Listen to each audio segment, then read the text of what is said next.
Hello,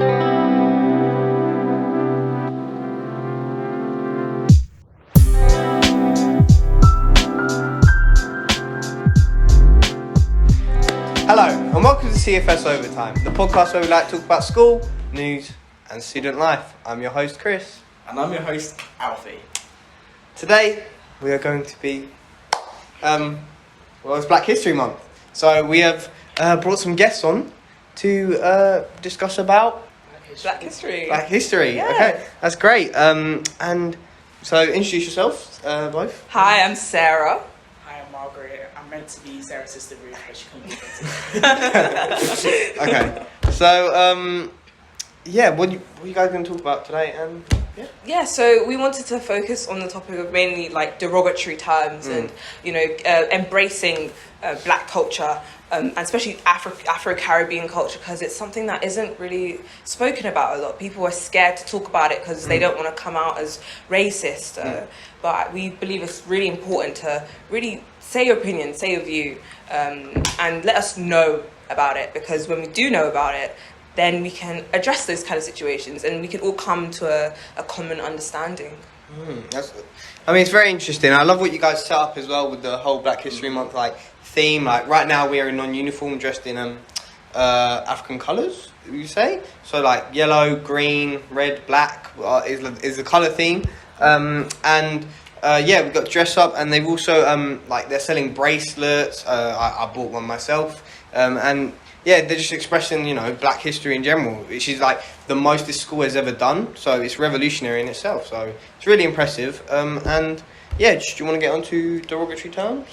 You've probably heard an assembly about it already. A particular slide was talking about derogatory terms used by a lot of people in the world today, especially young ones like us. We believe that it's okay to say words such as the N-word or other words that are derogatory towards Black people, people of colour. And that's what we'd like to touch on, because as much as we are proud to be Black, as much as Black is beautiful, we also don't want to put Black people on a low pedestal compared to our white or Asian counterparts. We want to all be equal. That's what we all strive for in life. We believe that using those kinds of words, it actually doesn't, it defeats the purpose of what you're trying to get at. If you're trying to call your fellow Black counterpart your brother by saying the N-word, it defeats the entire point of it, because that's what slave traders called your great-great-great-great-grandparents. That's what they insulted your people with. And if you think it's a good thing to continue to use those words in the 21st century, 300 years, 400 years after these words were first established, then what does that show about us and how we want to embrace new cultures? Does it show that we're still backwards in our thinking? Does it show that we're modernizing at all? Does it show that we want to bring unity into society?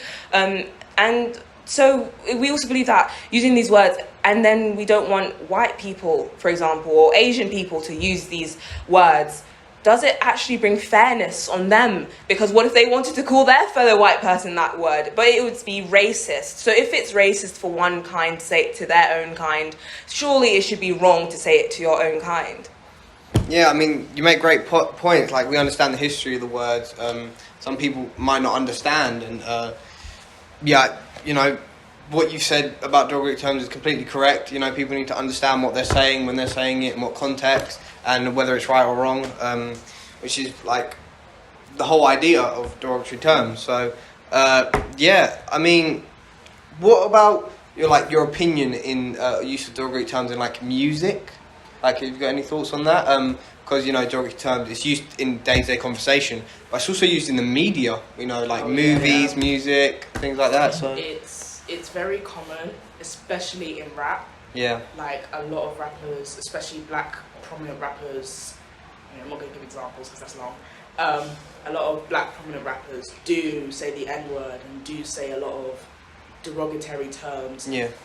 They may not mean it in a derogatory way, but that's the way it comes across, especially to people who may not like that kind of music, people who may not enjoy rap. Personally, I love rap, so you know, I'm just like, Yeah. I'm busting along. Do you get what I'm saying? But like some people who aren't necessarily fans of rap music may see it as offensive, and to touch upon that, a lot of people think when prominent rappers say derogatory terms such as the N-word in their music, it gives people who are not black permission to say it. Yeah. Like I remember this story, I don't know if you guys recall, there was this story a few months ago in the media about this this girl who is white, but she was rapping along to a song by DaBaby, and she was on video and she said the N-word while rapping the lyrics. Yeah. And she received a lot of criticism for it. A lot of people were saying you don't have permission to say that word.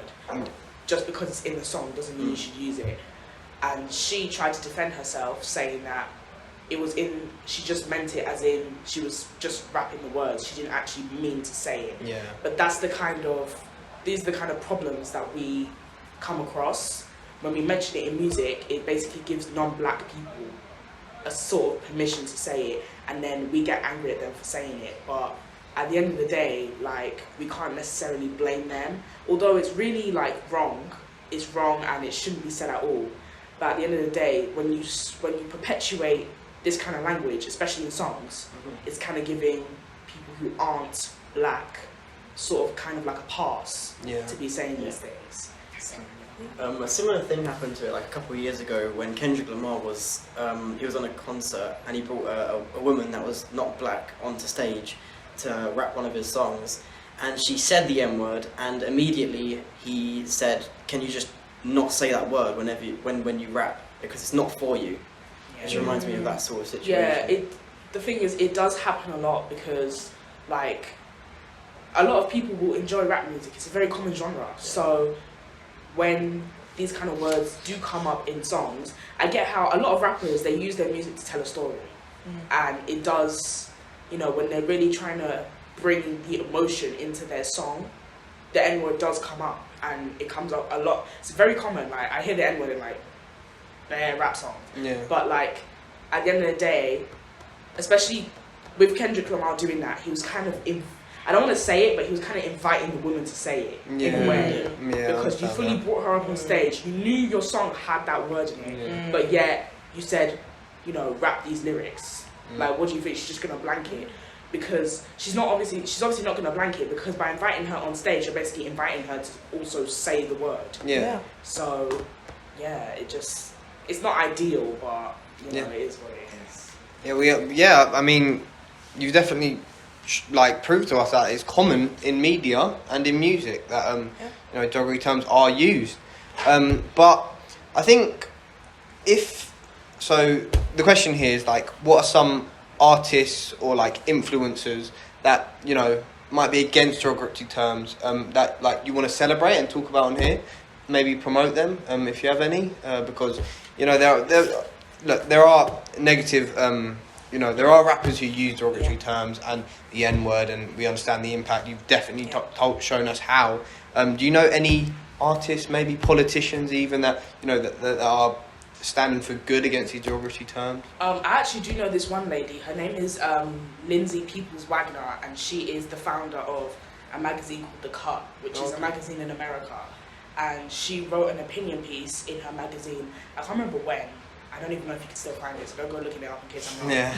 But she said that she absolutely does not agree with rappers or just people in general saying the N-word because of the negative connotations that comes with it and the deep-rooted history that the N-word has derived from. Yeah. So she absolutely does not agree with it at all. And I think it's really sad, actually, when you really think about it, because you know, these are people of colour and they're singing these songs with such words inside, and then they expect people to listen to them. But then, of course, you have a wide audience. Your audience isn't just black people. There are white people and Asian people out there who also rap.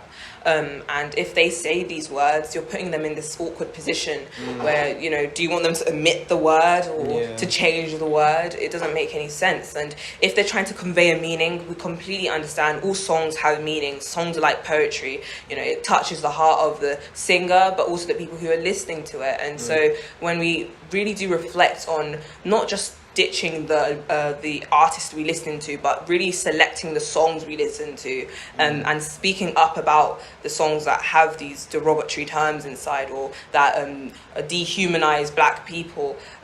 We want to really pay attention to those, because when we do it, things will get better. I understand that there's so much conflict in terms of like derogatory terms and the rap industry in general. Like if you know, change in the rap industry, I understand would be so hard, because these artists, they have so much influence, and these are the same artists that will say these derogatory terms and then try and, you know, and say, oh, you can't say it if you're this colour or that colour. So there's a lot of conflict still, but people, like you said, you know, there are magazines, there are other influences that are trying to, you know, positively change, you know, this idea of derogatory terms, and you know, more people need to understand that it can hurt a lot of people. So do you have any questions?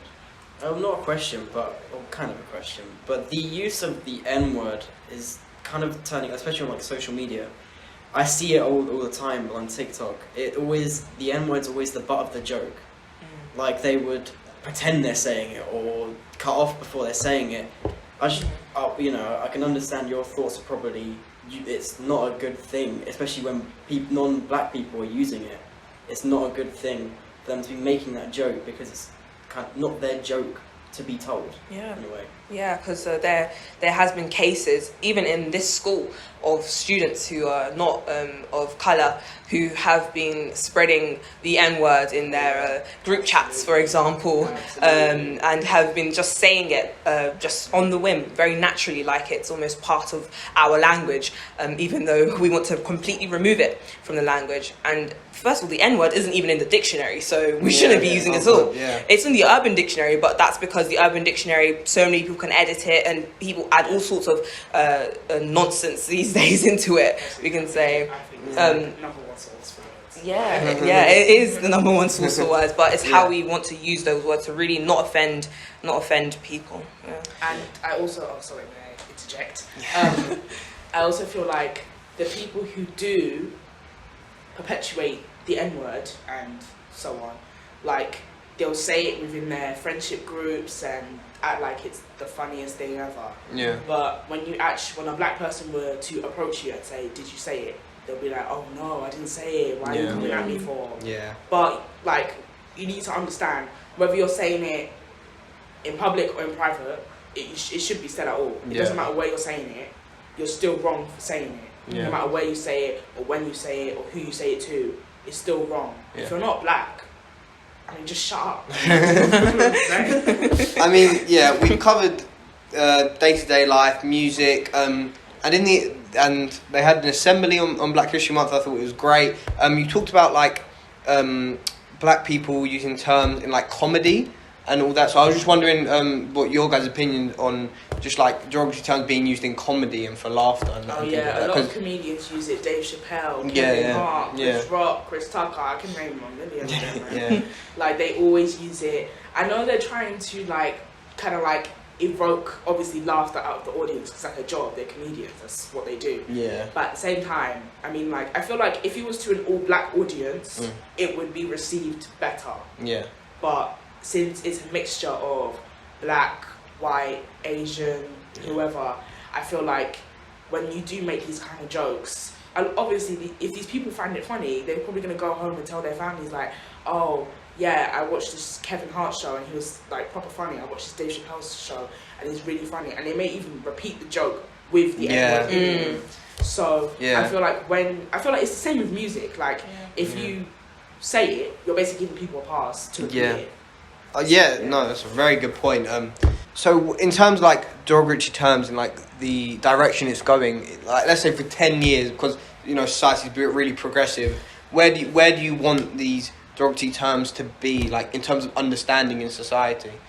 We'd love for, we're a generation that's evolving. We want change. We're doing movements for the climate. We're doing political movements. We're doing social and cultural movements. A part of that cultural movement should be to completely erase the use of the N-word, because there are words we used back in the past to describe women, for example, or to describe gay men. And those words aren't being used anymore because they are seen as homophobic or they are seen as misogynist. So why can't this same word as the N-word be seen as racist or culturally degrading for some people? That's a brilliant point. Go on. I feel like we have different opinions here. That's fine, honestly. Obviously, I'm gonna try and be as careful as I can here. No, I just feel like it shouldn't be eradicated completely because, at the end of the day, it's part of our culture. And I feel like the N-word has developed from something that white people or slave owners used to say to their slaves as an insult. To be honest, now it's like a term of endearment. I have friends, black friends, let's be specific, who will come up to me and be like, "Oh yeah, my name's my N-word," and now it's become less of an insult and less of a a disrespect and more of a term of endearment. I know it may not. That's not what some people may want.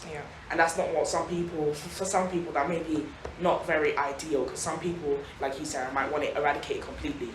But personally, I think we should turn it into, like you said, obviously there are certain words that people have said in the past that have been now deemed homophobic or transphobic or all the other phobics. And I feel like for people who aren't gay shouldn't say certain rude things about gays, and especially with Jews. A lot of Jews are still having derogatory terms thrown at them today. A lot of anti-Semitic disrespect towards them. 100%. So I think non-gays shouldn't be homophobic, non-Jews shouldn't be anti-Semitic, and non-blacks shouldn't say the N-word. I think it should be taught in schools in the to agree with some of what you said. When we complete eradication, we obviously don't mean that it should not be taught at all. People shouldn't have a common understanding of it. Being taught in schools for people to know that this is a word that associated with one type of culture, and to say it would be insulting that kind of culture. Words do change its meaning over time, as you did say, and if in 100 years it becomes a term that is used to express your feelings for your black counterpart, and it's not meant to be used by another culture, then I believe then it should be seen as that way and understood as that way. There's definitely a fine line between words that evolve and change their meaning to whether or not we say those words at all, and definitely in the upcoming years with this generation, and I believe with the skills of this generation, how we will be able to identify those that can be changed and removed completely. So that's the end of the episode, and I hope you enjoyed. This is very interesting. During Black History Month, expressing black culture and raising awareness for black culture as well. And it's great. We'll see you next week. I've been your host, Chris. And I've been your host, Alfie. Big thank you to these two. Thank you too. And see you guys next episode. Bye. Drink water, mind your business.